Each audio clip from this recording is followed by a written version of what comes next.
All right, everybody, welcome into Coming In Hot episode 3. We had no idea we'd make it this far. Nope.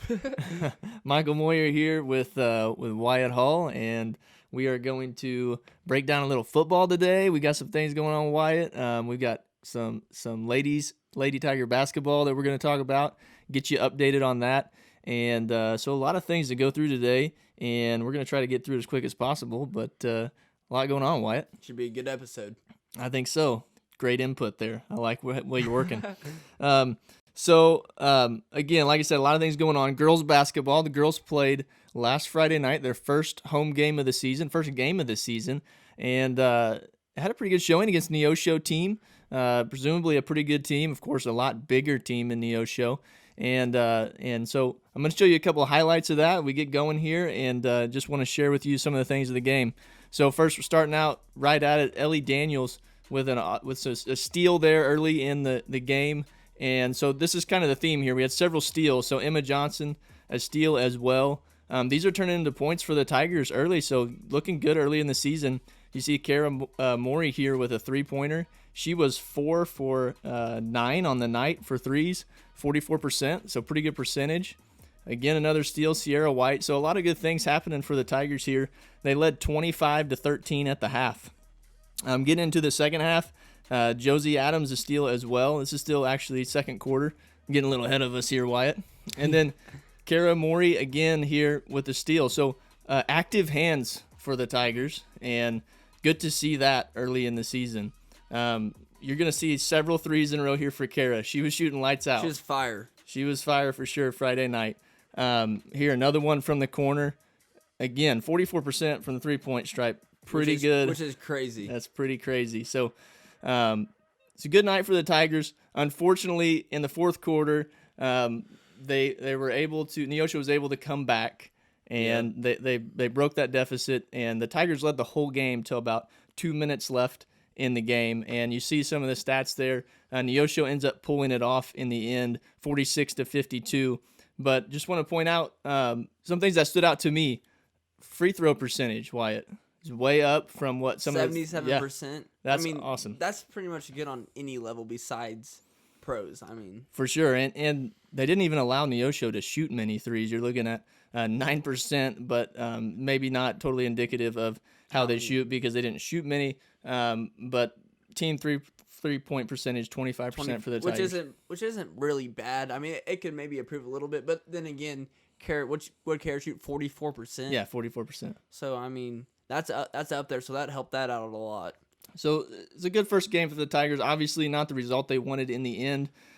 So something to build on as they're going throughout. You can look at it and say 25-13 at half, playing a big school. What are they? Class 4 or 5? Yeah, they're up there. So that's pretty good. And just a couple things to share.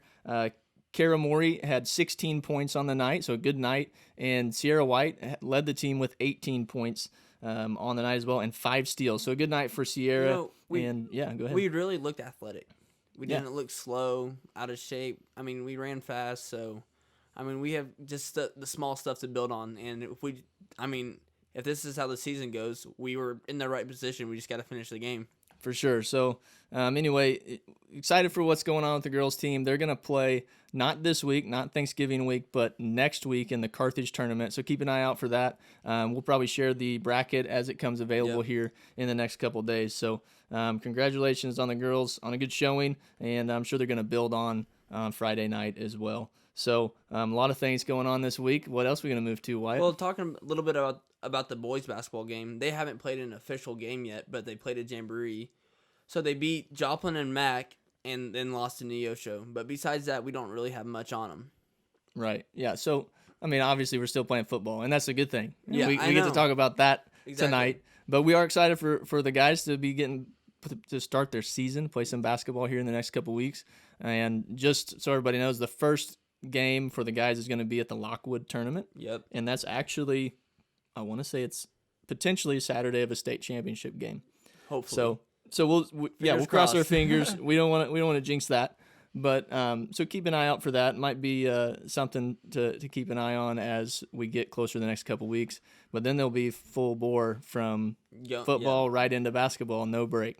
Like usually. Yeah, I mean, exactly. Well, we like it that way. yeah. We like The it that past way. couple of years, we've got a little more time to prepare. If there's several but- weeks, that means we're not playing football anymore. Yeah. So, what's going on with football? Have you heard? Like, is the football team still playing? Yeah, I think they are. I mean, they have a couple. I mean, they have the semifinals coming up, so it's not that big of a deal. But Not a big deal, right? I mean, we beat Mountain View Liberty again for I think it's the 7th time, 7-0 against them. Jeez. I mean, that's a big win-loss column right there. Right. So, what was your prediction for that game, Wyatt? I think we talked about that last week. Wasn't it like 34-14, something like that? Or You don't even remember your own prediction. I mean, 33 to 13 is what you predicted. And the Tigers won 32-8. I mean, I knew I'd be close. And it was an awesome game down in the Eagles' Nest. We also talked about Cal Preps. The prediction online was 35-14. So they're pretty close too. Yeah, pretty good prediction as far as that goes. We should have won by more, and they also scored in mop-up time. So then again, but that goes into play when you're predicting scores. Totally. So yeah, I mean, I was close, but I really feel like we should have won the game by more. We won 32-8, and we led 8-0 at halftime. And looking back at the game, watching it, you were like, "Oh boy, here we go. This is gonna come down to the final few drives." But I mean, at the same time, we did have control of the game. We had 2 drop punts in the first half. Yeah. And that's 2 extra possessions. Yeah. Which it gives them the ball 2 extra possessions and doesn't let us have the ball. Those 2 possessions. And impressive to me, really, how even punting it down the field and flipping the field for them with the turnovers, we still shut them out until the fourth quarter. And like for them, that's a 40-yard play if you really think about it. So, I mean, we came up big on the defense side of the ball. I mean, they couldn't really run the ball. They got a couple first downs. We also, when we needed a big play, we got one. We had 2 picks on the game, one by Austin and one by Mason Gastel. So, I mean, when they needed to make a play, they did. And, I mean, on the offensive side of the ball, we did really good too. We had 340 rushing yards, 16 passing yards on 1 completed pass. And really, Case had his normal game, had a buttload of carries like usual, had over 100 yards rushing. And then Trace really had a coming out party last Saturday. Trace was a beast Saturday. I mean, that spin move, lots of spin moves. What did you tell me, Ariel? He found the C button? The circle button. So man, I'm old. Yeah, so on Madden, you push circle, you spin. Right. He just kept on tapping that the whole day. Yep. So how many yards do you think that he had called back on penalties? So I think he had like probably 50 or 60 yards, and he had over 100 yards rushing. Yeah, we don't have a solid stat on that, but I can think of at least the one run that was probably 35, 40 yards that was pulled back on a penalty.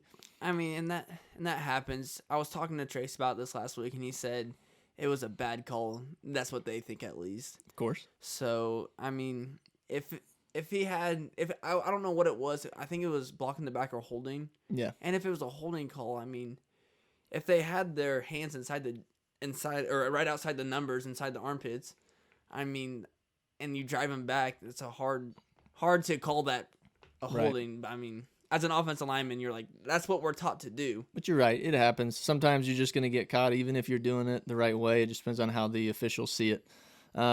So regarding the game, like I said, we had some impact players there. Trace for sure. Who would you say your MVP of the game was? I mean, I have to go to Trace. You staying there?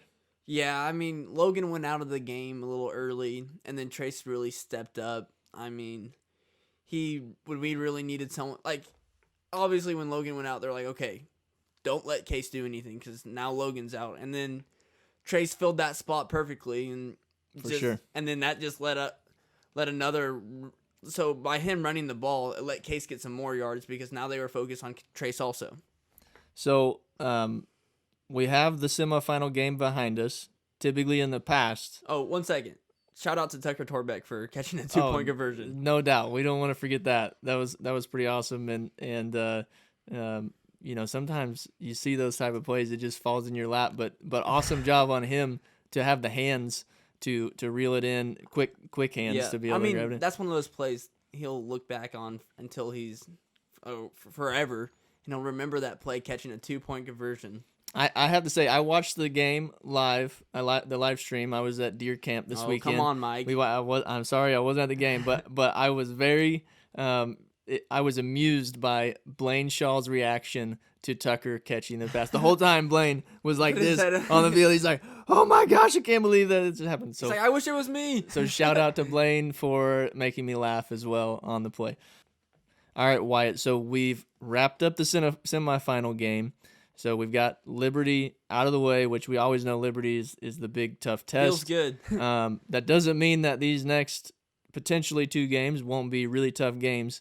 But just looking at past history, we always feel like that's the state title game. We know of the teams left, very tough competition.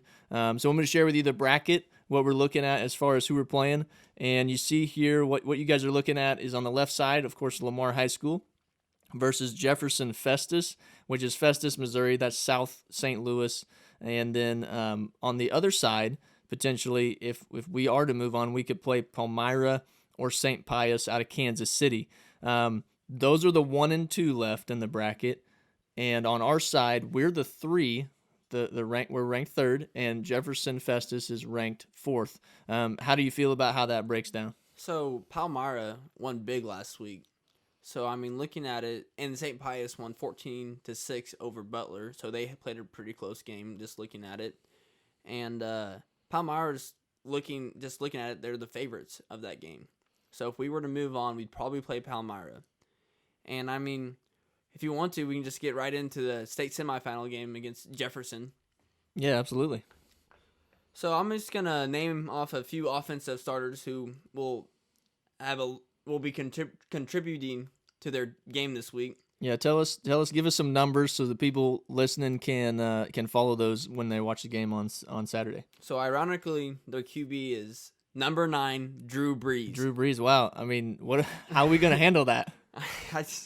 They had to make a plan. They when that kid was born, they're like, all right, we're gonna name him Drew. He's gonna be quarterback, and his number's gonna be number 9. It's spelled a little differently, but yes, we've got Drew Brees at quarterback. So, and then their Z and T are Dylan and Will Schnitzler. I think that's how we're gonna pronounce it. I think you did pretty good there. So we don't know if they're brothers, but they're the same age, so we're assuming they're twins. Dylan is number 21. And Will is 27. Dylan plays the Z, and Will plays the T. And their fullback is Sean Usery. Yeah, I mean, good. And he plays number 20, or he's number 21. He's 21. Now, important to point out that their offense is about probably 90% run, maybe more. Probably more. Yeah. So when you see QB, I mean, he's more of an athlete. Probably not. We're probably not worried about too much, but they have some wide receivers that are pretty athletic, Yep. So it's something you got to keep an eye on, especially this late in the game. Our corners can't sleep. Once you go to sleep, they'll probably throw a pass. So I mean, getting to their offense, they run a cub set and a wishbone set, but their cub set's under center, so they have a quarterback under center, a running back behind them, and then 2 tight ends and 2 wings. So looking at that, they'll do a lot of reverses, kind of what we do, but they really like to run that wishbone. And when they're in that wishbone, they'll do sweeps on tosses, but they'll also somehow toss the ball back to the running back and run it up the middle like a power play. So they're actually pitching it and running it up the middle. Somehow. So okay. So something to watch out for because that's pretty unique. Yeah, their quarterback will pitch it and then lead block, which is kind of gutsy for a quarterback. And I mean, that's supposed to be the leader of your team, so you don't usually want him to have big hits against them. But I mean, good for that dude having the guts to go out there and lead block for your running back. For sure. So what else to watch for on offense? Is that kind of the main things? I mean, they do a lot of reverses, but a lot of it's like a jet sweep. Yeah, but it's like, well, yes, they do a jet sweep, but they'll do a pitch and then hand off to the Z. Sometimes they'll split the tight ends out, like the wide receivers. They'll split it out to wide receivers, and then they'll get a sweep somehow or try to do some trickery or something like that. Right. But I've also watched some of their film, and they will do a lot of tosses, sweeps, and put you to sleep on that, and then they'll do a sweep pass. Mm-hmm. So we really need to be ready for that, just waiting on it. If corners fall asleep, they're going to make a big play against us. So their loss, just talking about some of their history, they are, I think they're not 10-2. I think that's right. And their 2 losses are against Cuba and Valley. They lost to Cuba 37-21, and Cuba's 6-5. So Okay. their opponents, I really couldn't find anything. Yeah, we don't have really any common opponents or even common opponents of common opponents. Yeah, we really don't. So there's not much to look at, but Cuba's 6-5. So and worth pointing out that this is the first time, to our knowledge, in school history that Lamar has met Festus. They've only been playing football. They've only had a football program that you found right from 2012. From 2012. So I guess that settles it. We haven't seen them in the history of their program. So they have a lot of firsts. They got their first district championship. They got their first not semifinals, quarterfinals championship, and now they're in their first semifinals. Right. And for all these firsts, I feel bad for them because their semifinals is in Lamar. I mean, totally. For their first, I mean, that sucks.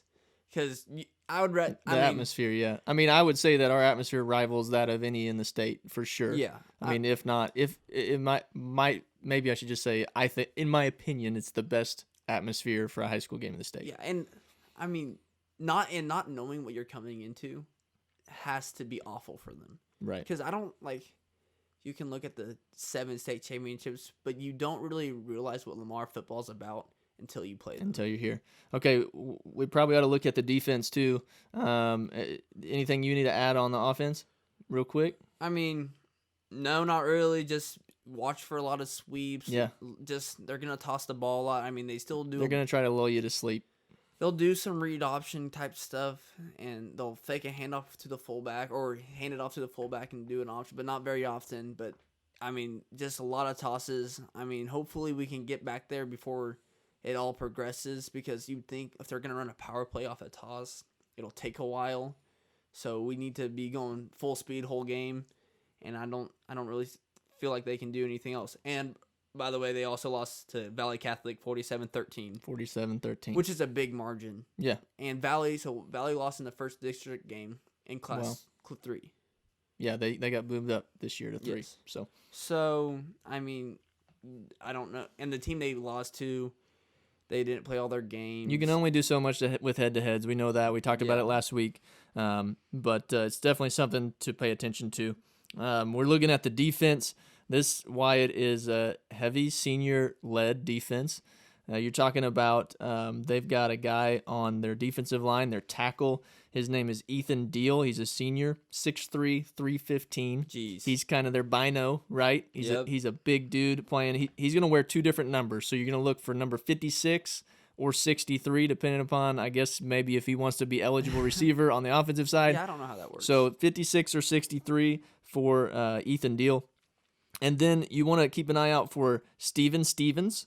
He's a senior and a defensive end, 5'8", 240, number 57, impact player on the outside. He's probably going to be one that he's going to be trying to set the edge, especially on our jet sweep plays. Which is huge. I mean, if we block him, we'll probably get open.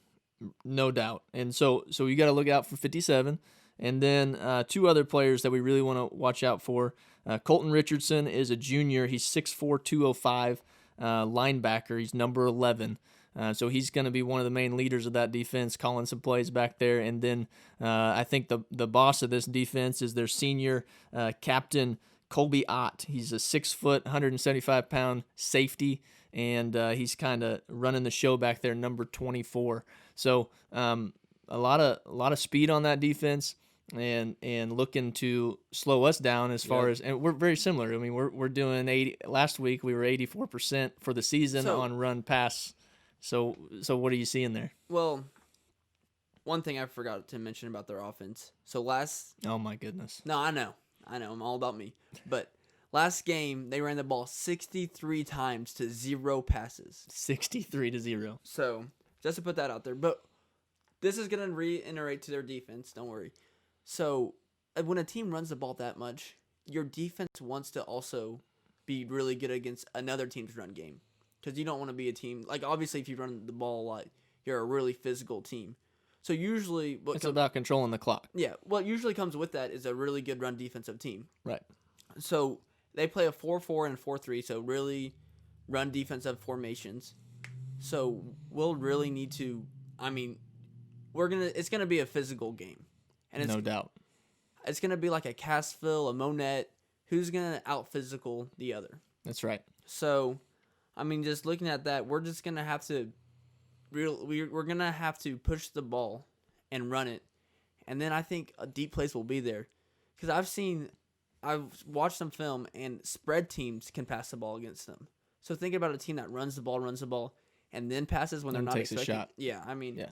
I think we're gonna have a lot of big plays today.